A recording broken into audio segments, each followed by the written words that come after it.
Ranchi BJP कार्यालय में प्रदेश प्रवक्ता अमित मंचल ने प्रेस वार्ता को संबोधित किया। उन्होंने कहा कि हेमंत सरकार के कार्यकाल में हुई परीक्षाएं और रिजल्ट प्रकाशन से संबंधित विषय बिंदुओं पर प्रश्न चिन्ह लग गया।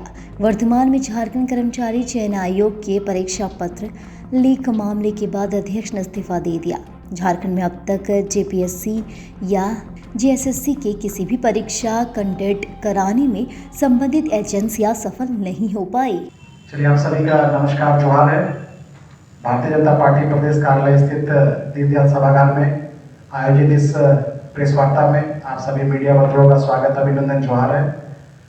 आज इस अति महत्वपूर्ण प्रेस वार्ता में हम सभी के बीच अपनी बातों को रखेंगे विधायक श्रीमान अमित मंडल जी। मैं उनका इस मंच पर स्वागत, अभिनंदन, जोहार करता हूँ। साथ में मंच पे उपस्थित बीजेपी के युवा मोर्चा के प्रधान जी, मैं उनका इस मंच पर स्वागत, अभिनंदन, जोहार करता हूँ। श्रीमान, सबसे पहले मैं तमाम प्रेस मीडिया के मित्र जो यहाँ उपस्थित हुए हैं सभी को धन्यवाद, आभार प्रकट करता हूँ। साथ साथ अशोक जी का, शशांक जी का भी आभार प्रकट करता हूँ। और ये प्रेस कॉन्फ्रेंस यहाँ पर आयोजित करने का एक खास मकसद है।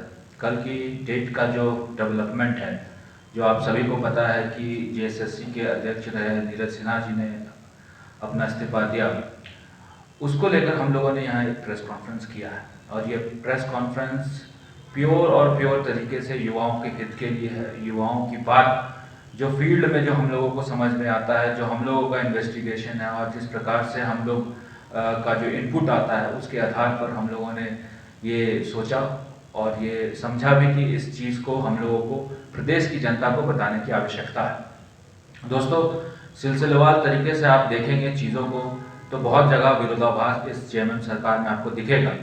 जिस प्रकार से नियमावली बनी, जिस प्रकार से जो है नियोजन नीतियां बनी, जिस प्रकार से भाषा का विवाद हुआ, जिस प्रकार से लोगों ने कहा कि हम 5 लाख सरकारी नौकरी हर वर्ष देंगे और कहीं पे भी कुछ नहीं दे पाया, जिस प्रेशर के साथ जो है पार्टी ने, जेएमएम की पार्टी ने, जेएमएम की सरकार ने काम किया, वो कहीं ना कहीं दर्शाता है कि सारे के सारे उनके काम जो है युवा विरोधी काम रहे हैं। चाहे वो जेपीएससी की जो एग्ज़ाम हुई 7 से 10 हो, चाहे वो जेएसएससी के द्वारा कंडक्ट की गई एग्ज़ाम्स हो। मैं सिलसिलेवार तरीके से इसलिए चलूँगा क्योंकि आपको क्रोनोलॉजी को समझना होगा कि किस प्रकार से चीज़ें एक दूसरे से जुड़ी हुई हैं। आपको याद होगा कि जेपीएससी की जब 7वीं से 10वीं एग्ज़ाम की परीक्षाएं हुई तो हम लोगों ने पूरा इस पर प्रोटेस्ट किया, युवाओं ने प्रोटेस्ट किया। और युवाओं का, भारतीय जनता पार्टी का ये प्रोटेस्ट का नतीजा रहा कि लोगों को ये स्वीकारना पड़ा कि कहीं ना कहीं जेपीएससी के एग्जाम में भी घोटाले हुए थे। जिस प्रकार से सीरियल वाइज जो है हर एक सेंटर में जो रिजल्ट है वो घोषित कर दिया गया, एक ही सीरियल के हर एक व्यक्तियों को पास कर दिया गया, अलग अलग व्यक्तियों को, तो वो ये दर्शाता है कहीं ना कहीं एग्जाम रिग्ड था। हम लोगों ने जबरदस्त प्रोटेस्ट इसमें किया। भारतीय जनता पार्टी के द्वारा भी प्रोटेस्ट जेपीएससी कार्यालय में हुआ और आपको पता भी होगा कि उसको लेकर हम लोगों के विधायकों के ऊपर एफआईआर भी हुई।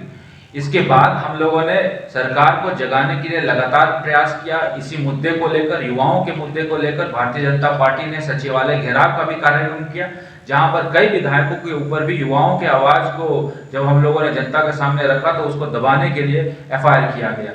उसके साथ साथ आपको याद होगा कि जेएसएससी की एग्जाम्स जितनी भी हुई सारे के सारे विवाद में रहे, हर एक लोगों ने प्रोटेस्ट किया, कई एक छात्रों पे एफआईआर हुआ।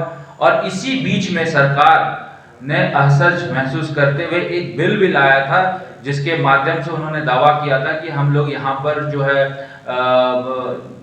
कदाचार की जो घटनाएं बढ़ रही है एग्जाम में, उसको रोकेंगे। और उस बिल में उन्होंने क्या प्रावधान किया? उस बिल में उन्होंने ये प्रावधान कर दिया कि हम लोग एजेंसी को क्या करेंगे, नहीं करेंगे, वो अलग की बात है, लेकिन जो युवा, जो नेता इसके खिलाफ आवाज उठाएगा, निश्चित तौर पर उसको सबसे पहले तो एग्जाम देने से डिबार कर देंगे और उसके बाद उन लोगों को जेल में डालने का काम करेंगे। ये बिल पिछले साल पास भी हुआ, जिसका प्रोटेस्ट हम लोगों ने, भारतीय जनता पार्टी ने भी पुरजोर तरीके से किया। बावजूद